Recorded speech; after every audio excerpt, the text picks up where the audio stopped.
Ao longo da minha carreira falando sobre tecnologia aqui no YouTube, eu experimentei com todo tipo de aparelho de emulação portátil que você possa imaginar.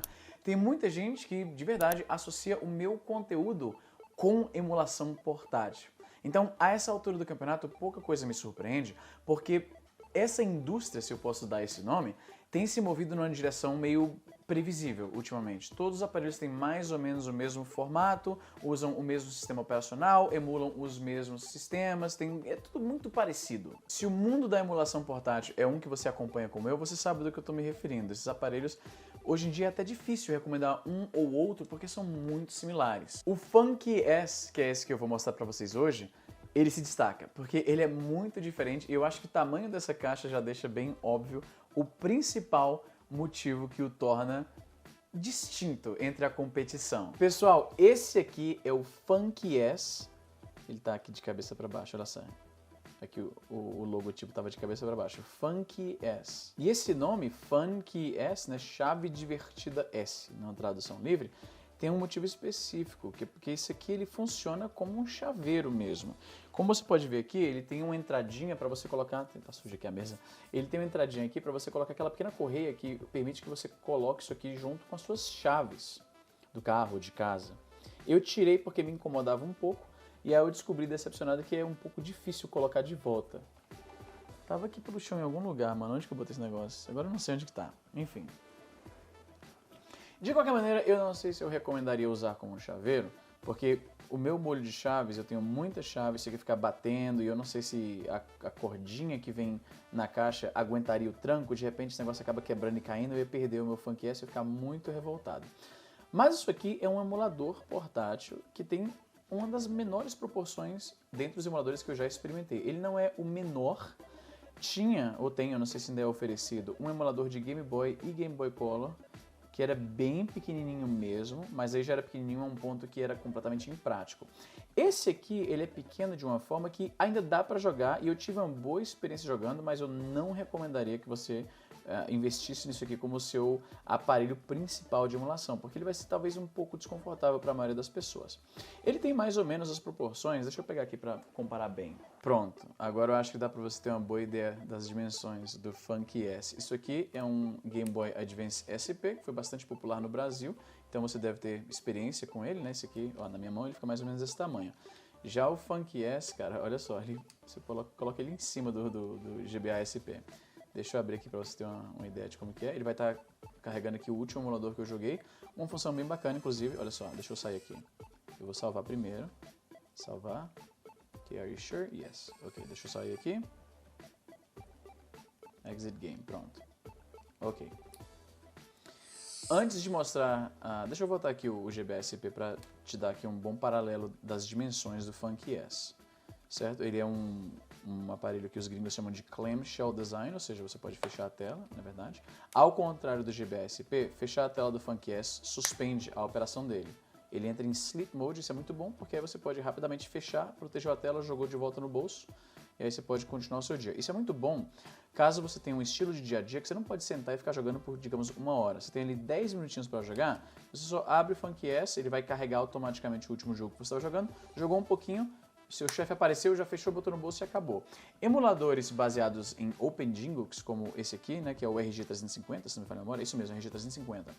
Ele não tem um modo sleep muito simples, então se você está jogando isso aqui e você precisa parar o seu jogo por um motivo, você tem que basicamente pausar o jogo e aí depois desligar ele manualmente e tal, e ligar de novo quando você precisa jogar. Ele tem algumas configurações de tipo, se você não apertar nenhuma tecla, ele entra no modo sleep, mas isso tipicamente tem que ser configurado separadamente. Se você apertar algum botão, ele vai acordar do sleep, então você não pode simplesmente colocar ele no sleep e botar no bolso, por exemplo, porque ele vai ligar dentro do seu bolso. Então, esses aparelhos aqui de OpenDingux, né, era o mesmo problema com o Pocket Go original, com o Pocket Go 2, que está aqui em algum lugar. Todos eles, na minha opinião, têm essa pequena falha. Não é fácil você colocar o aparelho em modo de sleep para guardá-lo se você tem pouco tempo para jogar. Esse é um dos motivos, a propósito, pelo qual eu ainda uso, tá aqui ó, eu ainda uso o meu PSP Go como aparelho de emulação dedicado, porque ele tem essa característica. Você pode simplesmente fechar aqui a tela e aí ele está no modo sleep. Pronto, jogou no bolso e seguiu o seu dia. Eu acho que todo aparelho de emulação, todo aparelho portátil de qualquer coisa tem que ter essa função, e esses aparelhos baseados em OpenDingux eu não uso com tanta frequência por causa disso. Só por isso eu acho que o OpenGYNGOOX já ganha vantagem. Mas voltando aqui um pouquinho às características físicas do aparelho. Bastante pequeno, bastante leve, é o tipo de coisa que você vai colocar no bolso e vai esquecer que está lá. Isso torna ele bastante resistente, porque como a massa é muito pequena, uma queda não vai impactar o aparelho da mesma forma que impactaria um aparelho mais pesado. Ele vai bater no chão com menos força, então isso é bacana também. Ele tem 2 gatilhos aqui, né? Parece ser switch de mouse, pelo que eu estou sentindo aqui. Bastante pequenos, então tem isso, né? Aqui do lado uma porta micro USB para você carregar e fazer transferência de arquivos, então você vai colocar suas ROMs aqui. Vale citar que o aparelho vem com várias ROMs gratuitas, são jogos indie que foram programados só para ser distribuídos com aparelhos parecidos, então não são jogos que você conhece, mas colocar as ROMs dos jogos que você quer é bastante fácil. Voltando aqui às características físicas do aparelho, ele tem essa telinha microscópica, mas bastante visível e com ângulos de visualização muito bons, é algo que tem melhorado na indústria de emulação portátil, que inicialmente as telas tinham uma qualidade muito baixa, eram geralmente telas de TFT, você inclinava um pouco para o lado e você já não via nada. Um aparelho que eu tenho que se destacou nisso da forma negativa, não sei se está aqui na minha mesa, porque faz um bom tempo que eu não vejo, porque eu não jogo mais nele há um bom tempo. Peraí, eu acho que sei onde é que ele está. Esse aqui é o OpenGYNGOOX, que é um dos primeiros aparelhos chineses de emulação que eu resenhei no meu canal muitos e muitos anos atrás. Ele tem um form factor bacaninha, lembra um pouco o Game Boy Micro, só que maior, então mais confortável. Os gatilhos são meio que terríveis, porque olha só como eles são. E a tela era absolutamente, eu não sei se ainda dá com carga, deixa eu ver. Eu lembro que a carga dele, isso eu não posso criticar, no Dingo A320, a bateria dele dura para sempre, cara. A maioria de aparelhos eletrônicos, você guarda eles e a bateria simplesmente esvazia, né? Depois de um tempo você tem que pegar e carregar de novo. E esse aparelho aqui, o Dingo A320, eu não jogo nele tem literalmente anos e a bateria tá aí ainda. O problema é que a tela dele é absolutamente horrível, tá vendo que os ângulos de visão alteram bastante a reprodução e a fidelidade das cores? Isso é porque eu acredito que esse aqui é um painel TFT, é um dos piores, é os mais baratinhos, então é muito ruim, eu não jogo mais nesse aparelho há muito tempo. Deixa eu desligar aqui. Então a tela aqui do Funky S é muito boa. Aqui na face do console você tem o D-pad, que é bem bom. Você tem esse botão aqui, que tem aquele íconezinho clássico, não sei se está dando para ver, ele é muito, muito pequeno, muito microscópico, mas ele tem aquele íconezinho que de liga e desliga, só que na verdade ele é um botão de menu. Aí você tem lá as opções de volume, brilho, você pode escolher o tema, né? E tem um outro launcher lá e você pode desligá-lo, né? Então você ainda tem a função de desligar, então você pode sim assinalar aquele ícone de liga e desliga, embora ele faz muitas outras funções e você não vai usar ele na função de desligar, porque como eu falei, você praticamente nunca vai desligar esse negócio. Você vai só fechar a tela, quando você não precisa usar mais. Você tem os botões de face aqui, X, Y, A e B, seguindo a orientação típica que você encontra no console da Nintendo, o que faz sentido, porque a gente associa esse padrão aqui com o jogo de Nintendo, jogo de 16 bits, emulação, então faz sentido ser dessa forma. Os prompts de comando que você vai encontrar na maioria dos jogos que você vai jogar nesse aparelho vão fazer referência a X, Y e A e B nessa configuração aqui e não na configuração invertida que se tornou mais popular com o Xbox, onde você tem o Y em cima, o X aqui do lado esquerdo, o B aqui no direito e o A embaixo. Eu acho que essa decisão aqui, se ater ao layout que você encontra no controle de Super Nintendo, faz mais sentido considerando os aparelhos que você vai estar emulando nesse aparelhinho aqui. Aí você tem aqui um botão de função, que eu literalmente nunca usei, então eu verdadeiramente não sei para que serve. Então daí você tira que ele não é muito útil, eu joguei pra caramba com isso aqui. E o botão aqui de Start, dentro dos jogos isso aqui obviamente vai funcionar como Select, mas ele tem aqui em cima, não sei se dá pra ver, tem o FN de Function, então eu acho que você apertando, ele deve funcionar em combinação, é isso mesmo aí ó, ele funciona em combinação com outros botões. Então você pode acionar aqui o brilho de forma mais simples, bem bacana. E deve ter o volume também, é isso aí, volume e brilho segurando o botão de Function, é isso. Eu nem uso muito isso, às vezes que eu precisei alterar o brilho ou o volume, eu fui direto no menu principal e na verdade eu quase nunca mexo nisso, que as configurações que eu botei ele aqui, eu já achei boas o bastante. Então vamos ao que interessa, que é a emulação de fato. Ele emula Game Boy, Game Boy Color, Game Boy Advance, Nintendinho, Super Nintendo, Game Gear, que não foi um console muito popular no Brasil, então é uma forma interessante e bem prática de ter um aparelho que emula já praticamente tudo. Tem aqui o Master System, que foi muito popular no Brasil e não tão popular na América do Norte. Aqui fora, cara, pessoal da minha idade, no Brasil todo mundo tem memória afetiva com o Master System, aqui tem muita gente que nem conhece, gente que é da cena de videogame, que não conhece o Master System, que nunca jogou.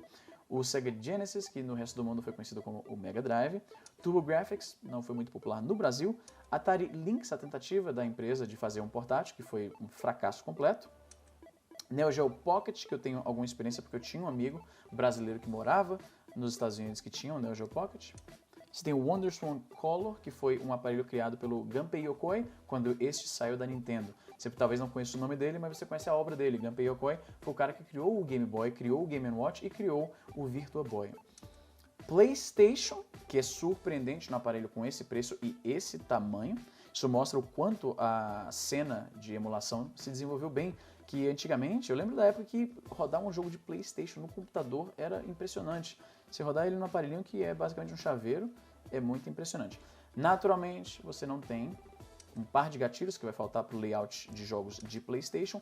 Isso não é um problema para alguém que jogou toda a biblioteca do PlayStation no PSP, que como você pode ver também só tem 2 gatilhos. Existem atalhos para resolver isso, e alguns desses atalhos estão presentes aqui no Funky S, embora eu não tenha interesse de explorar a biblioteca do PlayStation num aparelho tão diminuto. Os jogos não foram planejados, os jogos do PlayStation claramente não foram planejados para uma tela tão pequena, o que pode ser dito de todos os outros jogos, mas um jogo de Game Boy, por exemplo, os elementos gráficos eram tão simples na tela que uma telinha pequena assim você não perde tanto da experiência.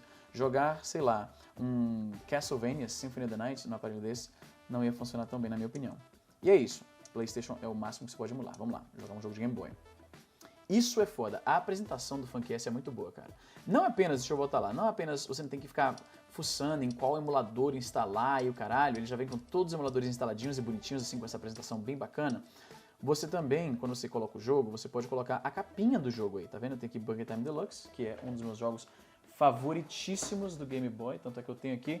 Um grande abraço pro Lucky, lá de Vancouver, que é um grande amigo meu de muito tempo, né? Leitor do canal, leitor do meu blog na época que eu escrevia, inscrito do canal, e é meu brother mesmo, pessoal. E ele me mandou a cópia dele de Burger Time Deluxe, que tá aqui em algum lugar. Tá aqui.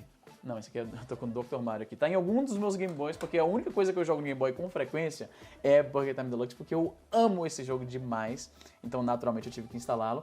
E aí você coloca a ROM e uma imagem com o mesmo nome da ROM que coincide com a capa do jogo, e ele já busca automaticamente isso dentro do diretório dos jogos, e aí aplica a capinha ao jogo, e eu acho isso fenomenal. Em vez de ser uma listinha com títulos, né, Super Mario World.smc, não, você vai ver a capinha do jogo. Donkey Kong 94, que é o Donkey Kong de Game Boy, também um jogo fantástico, um dos meus favoritos da plataforma. Vamos começar então com ele. Aí ele pergunta se eu quero resumir o jogo de onde eu parei. Sim. Tem certeza? Sim. Vamos lá. Então tá lá. Cara, eu vou te falar que apesar do tamanho tão pequeno, é sempre difícil capturar a imagem de um aparelho nesses vídeos, porque eu tenho que ficar disputando a atenção entre o LCD aqui do jogo e o monitor que eu uso para gravar os vídeos. Então, ou eu tô vendo bem o jogo, ou eu tô vendo bem o monitor, é um pouco complicado. Peraí. Aí, ainda lembro. Aí salvei a Daisy, né? A Daisy que é a princesinha do Donkey Kong. Eu não sei se o volume tá muito alto. Deixa eu abaixar aqui um pouco, deve estar muito alto. Não, brilho não. Abaixa o brilho. Aumenta o brilho e diminui o volume, pronto. A operação dele é bem simples, o botão de função aí sendo usado da forma que foi, né, imaginada. A tela é bem nítida, ela tem um refresh rate alto, eu não sei qual é o refresh rate exatamente, mas ele é claramente alto porque não tem nenhum ghosting, não tem nenhum... Puta, agora como que eu desço? Não tem como descer. Eu tenho que jogar o martelo pra cima, pegar a vida, fazer isso aqui. Ah, putz, eu tinha que dar a volta. Tudo bem, tudo bem, tudo bem. Tem uma ordem exata, né? Morri, vai. Uma coisa que eu sinto falta nesse emulador, que eu tenho em outros emuladores mais sofisticados, digamos assim, nas opções, é que não tem filtros. Eu gosto, quando eu jogo Game Boy, de aplicar aquele filtro esverdeado, que dá aquela aparência clássica de Game Boy, né? Aquela tela verde e preto. Então, nesse aqui você não tem essa opção. Você joga os jogos, deixa eu voltar aqui, você pode mudar só o aspect ratio, né? O aspecto, né, de proporção. Tem o load aqui, o save, brilho, volume e só. Deixa eu voltar aqui, como que eu saio aqui. Tá vendo? É aquela coisa monocromática, preto e branco, que é meio que como o jogo foi projetado. Né? O jogo, tecnicamente, essa é a aparência correta, entre aspas, de um jogo como o Donkey Kong. Só que eu gosto de aplicar o filtro verde, que, na minha opinião, simula um pouco melhor a experiência que era jogar no Game Boy original. Então, isso é uma coisa que eu gostaria de ter visto, né? Infelizmente não tem, mas é um detalhe, na verdade. É um detalhe pequeno. Cara, esse jogo é tão bom que, tipo, falar e jogar ele é complicado porque eu quero me dedicar ao jogo mesmo. Ok. Puta, morri. Enfim, vamos lá. Então você viu aí, Game Boy, funciona muito bem. Deixa eu sair do jogo. Are you sure? Sim. Vamos então voltar aqui pro menu. Tem aqui Game Boy Color, eu tenho poucos jogos aqui, eu não coloquei nenhum jogo. Esses aqui são os jogos que já vêm instalados na memória, que são jogos indie, jogos feitos para distribuição em aparelhos como esse, como eu mencionei mais cedo. Então não tem nenhum jogo aqui que eu conheço, então vou pular aqui o Game Boy Color. Game Boy Advance, eu coloquei o Advance Wars 2, e eu coloquei também, cadê aqui? Tem, o que eu botei? Eu botei, cadê o Fire, e Pokémon Fire Red aqui também. Deixa eu ver se eu tenho um jogo salvo. Eu quero começar do zero para mostrar aqui pra vocês, vamos ver? Resume, será que eu já tinha? Eu tinha que ter começado o jogo do zero, mas enfim. Aí tem, você pode jogar os Pokémonzinhos aí, clássicos do Game Boy nesse aparelho. Vamos sair aqui, vamos pro Super Nintendo. Exit Game, sim. No Super Nintendo, eu tenho aqui Nintendinho, também joguei pouco no aparelho. No Super Nintendo eu tenho aqui, ó, a Super Mario World, que é um clássico. Eu tenho o Bomberman 4, que é o meu favorito da série. E tenho o Return of the Jedi, que é um dos meus jogos favoritos inspirados em filmes. Não tem muito jogo bom nessa categoria, mas esse é muito bom. Vou colocar aqui o Mario World classiquíssimo. Resume, are you sure? Sim. Ok, vamos lá. Cara, apesar da proximidade dos botões, ele funciona bem. Aquela deslizada clássica que você tá, né, com a ponta do dedão no Y e a bundinha do dedão aqui no B para ir pulando e correndo, funciona exatamente como eu me lembrava. Claro que por ser pequeno, você não vai ter o mesmo nível de controle e precisão, né? Você vai apertar em botões que você não tinha intenção, mas na minha experiência isso não atrapalha o jogo, porque você dificilmente vai estar pressionando esses botões que você aperta sem querer. Você vai, na verdade, você bate o dedo neles sem querer, mas como você pode ver aqui, eu estou jogando com bastante facilidade aqui. Acertar aquele buraco lá. Eu tenho que pegar o P lá embaixo para fazer isso aí e pegar aqui a florzinha de reserva.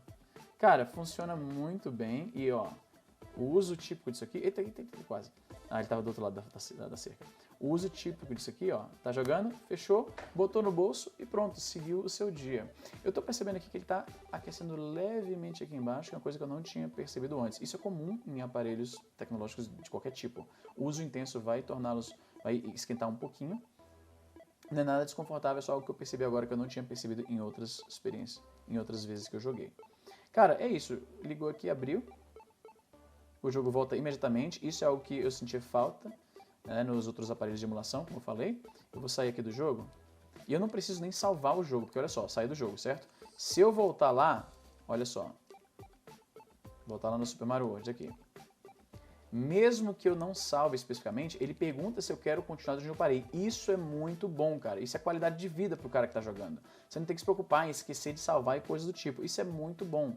Vou mostrar um pouquinho do PlayStation só pra você ver rodando, porque os outros aparelhos eu acho que não interessam na mesma proporção. Tem aqui MDK, que é um jogo clássico, mesmo que eu joguei no PC. Tem o Resident Evil. Eu só botei MDK e Resident Evil. Vamos lá. Vou botar Resident Evil, vai, que é mais popular. Aumentar aqui o volume, vou resumir de onde eu parei, sim. Aumentar o volume. Aumentar o brilho e aumentar o volume. Velho, olha isso. Deixa eu trazer um pouco mais pertinho aqui pra você ver bem. Olha isso, eu não tô vendo nada aqui Esse controle de tanque do Resident Evil clássico é muito terrível, cara. Mas funciona perfeitamente, velho. É porque eu não tenho muita memória afetiva com o Resident Evil, porque eu não joguei quando era moleque, né? Eu vi amigos jogando, mas não foi um jogo que fez parte do meu catálogo, do meu currículo gamer, digamos assim. Cara, esse controle de tanque naquela época os desenvolvedores não tinham ainda decidido como é que seria a linguagem, né, de interação do jogador com o mundo em 3D, então faz sentido. Mas enfim, como você pode ver, a emulação roda muito bem, muito macia, é um aparelho muito bacana. A apresentação do Funky S, a forma como os emuladores já foram preparadinhos para você só jogar as ROMs aqui e funcionar, é muito bom, eu gostei bastante da experiência. Então esse é o Funky S, um chaveiro que é um multi-emulador muito bacana. Se ele fosse maior, se ele fosse no tamanho de um GBA mesmo, e ele tivesse 2 gatilhos para você jogar PS1 melhor, eu recomendaria sem pensar 2 vezes. Com esse tamanho e essa função de chaveiro, que eu acho um pouco duvidosa, que você pode acabar perdendo, é um pouco mais difícil de recomendar, mas ainda assim ele é bem bacana mesmo. E é isso, gente. Espero que vocês tenham gostado desse vídeo. Se gostou, deixa um comentário, se inscreve, joinha, ativa o sininho. E é isso, vou ficando por aqui e até a próxima, pessoal.